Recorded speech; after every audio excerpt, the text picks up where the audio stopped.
Ang danggit ay isa sa pinakasikat na pasalubong mula sa Cebu.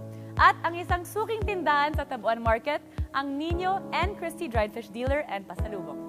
Alamin natin ang process sa paggawa ng mga produkto nito.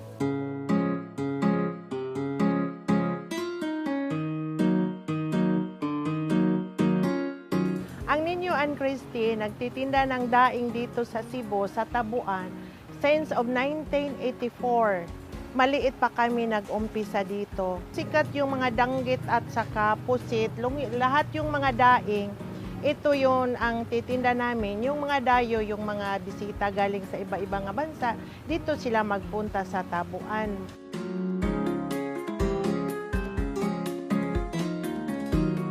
Yung danggit sa Cebu, walang alat.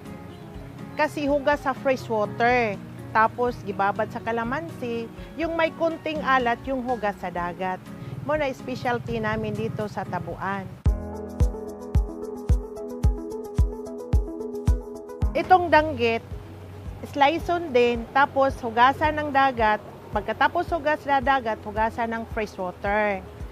Tapos yung mayroong marinated with kalamansi, yung lagyan ng kalamansi, tapos ibilad.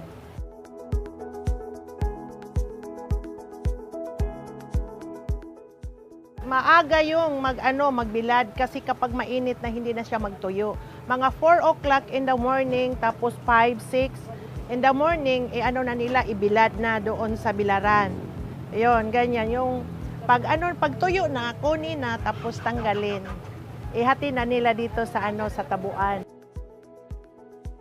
Yung sa ngayon, yung danggit namin, mayroong 800, mayroong 700, mayroong 650, depende yun sa sa klase. Danggit na unsalted, ang per kilo sa unsalted nga hugas sa fresh water, 700. Yung hugas sa dagat is 650. Ang marinated with calamansi, 800 ang per kilo. Kami dito mayroon ming patikim ng danggit loto. Tapos papili na anong gusto mo, yung maalat ba or walang alat. Yung sabi namin sa kanila sa mamimili. Lahat tayo dito sa kamong mga bisita, mga iba-iba nga lugar, puntahin ninyo dito ang Nino and Christie Dried Fish Dealer. Ang contact number namin, 261-1805. Tapos cell number is 0917-627-1032.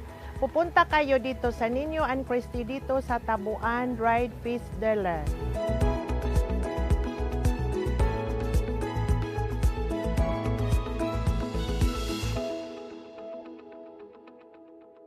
Our selfie spot of the week is Leah's Temple in the hills of Barangay Busay, Cebu City. It is known as the Taj Mahal of Cebu.